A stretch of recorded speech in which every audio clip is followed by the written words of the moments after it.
نقل قولایی که براتون میخونم از کتاب مقدسه. تمام اینها تاریخ داره. الان من برای شما اینجا نگاه کنین میخونم که از کتاب اشعیا.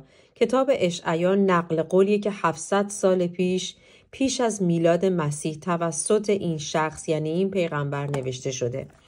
حالا میایم این قسمتش رو نگاه میکنیم وقتی میگه که کوروش برگزیده خداوند و نجات دهنده اسرائیل، یعنی این حرف اون زمان زده شده.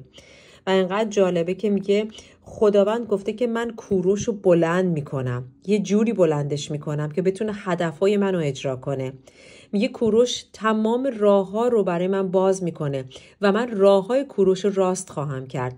بیاین که کوروش انتظار پاداش داشته باشه، شهر من اورشلیم رو بازسازی خواهد کرد، قوم اسیر مرا آزاد خواهد ساخت.